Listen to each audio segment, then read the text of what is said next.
Hey, hey, pardon, happy day, all happy Monday, start of the week for many. I hope it's a good one. We've come out of Mercury retrograde yesterday, so we will be on the tail end now in the shadow, what they call the like post shadow period. So you can expect communication to improve, whoop, and all the ask about face things that have been happening over the last 2 to 3 weeks should start to ease up, and you should find that all the revving of wheels that have been going on and not actually even getting off the starting blocks, that is all gonna, in general, life will ease up for me, and you'll find it just easier to get along with the state of things. And that reminds me, whoop, look, believe in magic. Always good, always believe in the magic. It's important, it's the fairy dust of life. Uh, it might not be real for some, but it certainly makes the rose tinted spectacles rosier. So I had three fairly big downloads, I guess is the terminology that is used by intuitive mediums, basically to talk about how we get these concepts or ideas, and then we have to translate that for the consciousness, the collective, and we have to basically bring you the news, the news bearer. So don't shoot the messenger, please. If you don't like what I have to say, switch off. But basically, what it was about is so the first question I'm asking everybody is, what year is it? And they all say 2020. So let me read something to you quickly. What is 2020 vision? It's a term used to express normal visual acuity, the clarity or sharpness of vision, measured as a distance of 20 feet. If you have 20/20 vision, you can see clearly at 20 feet. What should normally be seen at that distance? If you have 20/100 vision, it means that you must be as close as 20 feet to see what a person with normal vision can see at 100 feet. Having 20/20 vision does not necessarily mean you have perfect vision. 20/20 vision only indicates the sharpness or clarity of vision at a distance. So that's really all that was important from that, because it had to do with visual acuity. And that's really important at the moment, because what really has to do with is facing personal truths. It also has to do with Chiron, the wounded healer, the warrior, that's come into play now until I've mentioned it before, and you'll hear me mention it again, because I have heard just about everybody who I've crossed paths with in the last 4 or 5 days mention how memories have come up from them from childhood, things they've forgotten, how it's brought up issues for them, how they've started to rethink certain things in their life, why they met people, why they had certain experiences. So it is a general theme for all. And this is especially, so personal truths are very hard to face. And here's how to know when you are not facing a personal truth. The minute your ego is offended, you feel self-defense, a need to defend the self. Those come from the traumas I talked about, the being abandoned and the being rejected, that we based our conditioning upon, seeking approval, always wanting to be liked, making people happy, looking after people, whatever it is that we do. Most of it is actually driven by the fact that we had traumas as children, to do with fear and abandonment and rejection, primarily by one and or both our parents. It's a collective issue. Deal with it. But the minute you feel attacked and your ego needs to defend, or you feel you need to validate yourself, that is an ego reaction. That is something you need to let go of, because again, the ego is a very lower based thing. It's saying, oh, that's not my problem, and I'm not going to take responsibility for it, and I'm not interested. So the next level is adding a mental aspect, and that would be starting to look at the facts of a situation. So you would start to get more left brain about it, not so right brain, which is the storytelling part, which is what happens at an ego level. We tell stories to justify our actions, our behaviors, and that is a real lack of ownership. Because ownership is understanding how everything outside of you is a reflection of the inside, and everything on the inside is reflected back and forth, and as above so below, and so below as above, as within so without, as without so within. Again, I'm saying that a lot because it's really important, and facing our personal truths is about rising above the ego, looking at the mental, which is the fact, and taking out all the emotional feely stuff, and really looking at the facts and being very non-judgmental, to especially for oneself, because that's what we're doing. We're judging ourselves when we're judging others. The minute we tell someone else, oh, you're not doing something good enough, we're actually projecting our fears and traumas onto other people. Instead of saying, oh gosh, when I see that in someone else, it triggers me, and that means what I have to learn from the situation. Oh gosh, I don't take ownership of myself, because instead of spending so much time caring for other people and feeling like nobody cares about me, perhaps you need to care for yourself more, because other people clearly don't give a fuck about caring more, because why? Everybody is just on their own journey, and nothing is actually about you except you. Everything else is just value add to the story that you are living and experiencing. And all we're doing is having simultaneous experiences, and every now and then paths crossing, and even sometimes colliding. So understanding that you are the magician, understanding that you are a great manifester, all starts with getting that. Actually, once you get past your facing your truths, which are hard because they are your demons and your dragons, and you do need to slay them, but what you actually discover is that they rise up again, like the phoenix rises from the flames. And what actually happens is, when you start to own what works for you and what doesn't work for you, you actually can find out how powerful you are. Sorry. And it, again, I did a blog a short while back about will and willpower, and that is also it's come up for 2 people already in readings that I've been doing. So again, it's seeing the same cards coming up over and over again across different people, and I have shown you all before. Oh, lovely card, joy, happiness. 19, 1 and 9 is 10. So beautiful new beginnings, happy days, people. That's really good stuff. So if you just, I'll tilt this so you can actually see the desk. So if you see how I shuffle, I don't look at them. And that was a very bad example to do on camera. But hey, shit doesn't always go the way you plan. In which case you just go with the flow, because that means they are going the way they should be.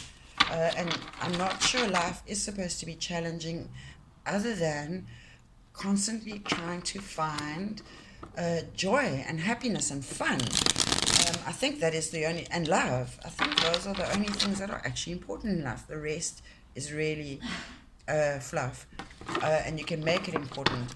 So 3 times I have shuffled like that, and then we divide into 3 piles, so they are changing their order, and then we divide again and we do another shuffle, and then this gets cut and we draw. And oh, nice. King of Cups. So King of Cups is when it comes to, let's say, heart chakra, feelies, emotions, this is like the top of the pops. He's the most senior fellow in the deck. It's a very calm, it's a very balanced between mental thoughts, being grounded, and also self-confidence. And again, the yellow actually makes me think of the solar plexus chakra, so it's probably about here-ish at your ziffy sternum. And it's about yellow is the color of that chakra. So it shows it's about self-confidence and again power. Your sacral chakra is the third of the lower chakras, and again it's about personal power. um, so this King of Cups is really lovely. Seeing the fish, let's see, sorry, sorry, there he's on that side there, the little fish, makes me think of fishes and loaves. So perhaps we're in for, even though it doesn't seem like it based on this 2020 year, uh, but perhaps when we face our truths, we can experience the fishes and loaves, and how abundant actually our lives are, and how we really being secure in life is about loving yourself, what you do, who you surround yourself with. And yeah, you need to be the King of Cups in your life. So again, I'm being reminded of those people who love to take care of other people or do nice things for other people, and there are many of them, and they're a real blessing in life. But often they experience a complete lack of the same in return. So that also speaks of remember the cycle of giving and receiving. And one of the things I like to tell my clients often about, all of us, most of us love to give. It's a pleasure. It's such a blessing to bring joy and pleasure to another. So we all love to give, but yet very few of us will receive, whether it's gifts, compliments, praise. We'll often negate it and say, oh, don't be silly, don't be silly. But then when we go home, we like, nobody ever thanks me for all the things I do for them, and I give everybody things and nobody ever gives me anything. So it's very important to remember that receiving is giving a gift to someone else who is uh, experiencing the pleasure of giving. So it's important to be receptive, and hopefully you can be more comfortable with that in future. And once you face your truth, you will find that flow of give and receive flows much better. But really, all you have to worry about is the giving part. You never have to concern yourself with where that's going and how it's coming back to you. It's irrelevant, because it the life and the nature of everything is cyclical, life and death. So you need to be in your peace, and also in your heart. And I want to just end this with a quick little something that I'm kind of just giving you a quick example of something we would kind of do in a distance healing. Obviously, we do more and address things, but for example, I think there's a lot of heart healing that needs to go on for both ourselves, because we're healing our childhood wounds, our inner child, but also for each other. And so if you put your hands on your chest, one on top of the other, in the middle, but you know it's in the heart area, perhaps you could just take one nice deep breath into that space.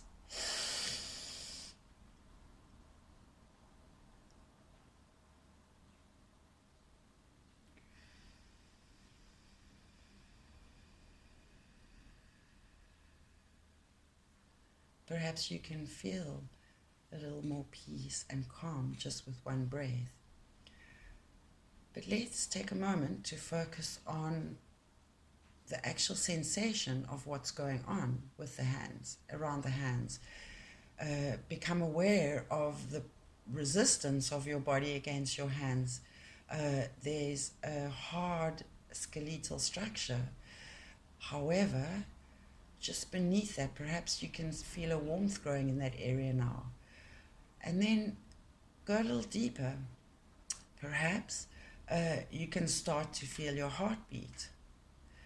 And we can take another deep breath, and in that moment, just become aware of the pace of your heartbeat.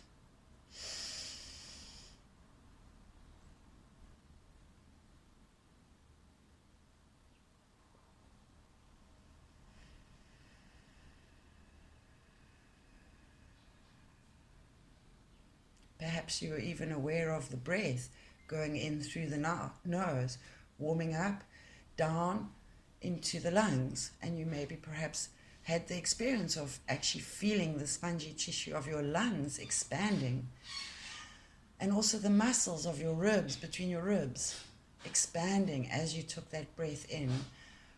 So really, when you want to get real about life, placing your hands on your chest and becoming aware of your physicality can bring you into a here and now space. And let's take a nice deep third breath, and with this third breath, being connected to our bodies, into that hand space where your heart is.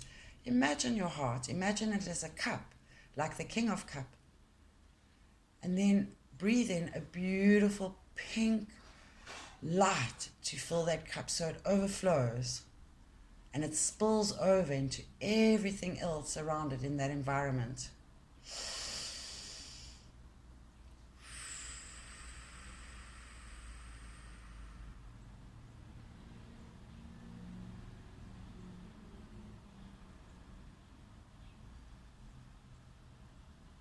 Make sure both feet are on the ground and that you feel grounded, because sometimes after energy work we can feel a little lightheaded and a little surreal. So doing something like having coffee is very grounding. If you eat, you can eat some dense like food, something like chocolate, and jumping up and down a few times, clapping will clear the air, enliven this energy in the space.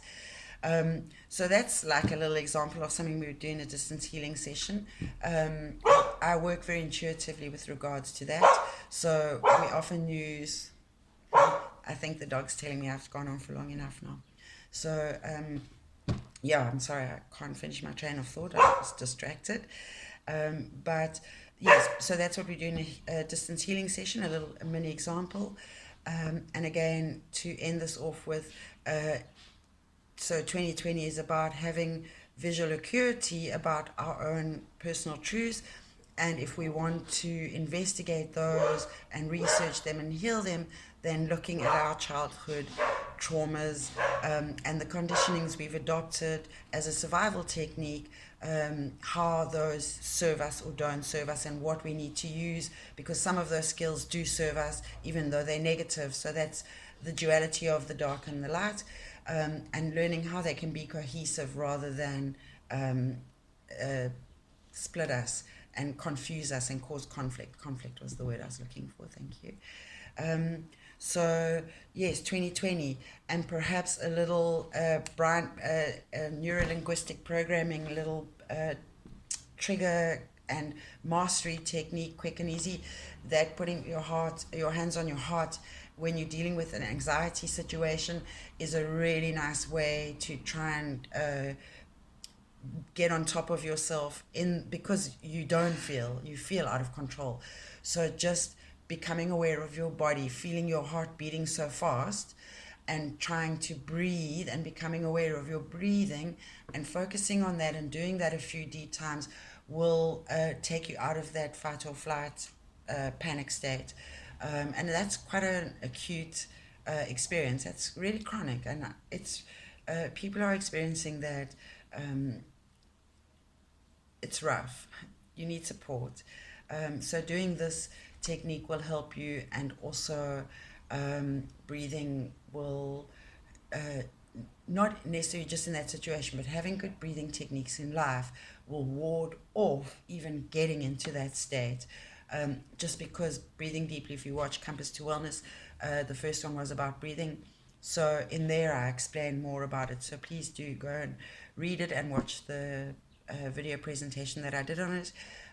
Thank you for your time and attention. Always sorry to go on so much these days, but it's just like so much downloading, and I'm being asked to put myself out there and do this, and I just have to go with the flow. So thank you, and for those who do support me and encourage me, really, it's a real blessing, because yes, you are the wind beneath my wings at the moment. Thank you. Have a beautiful day.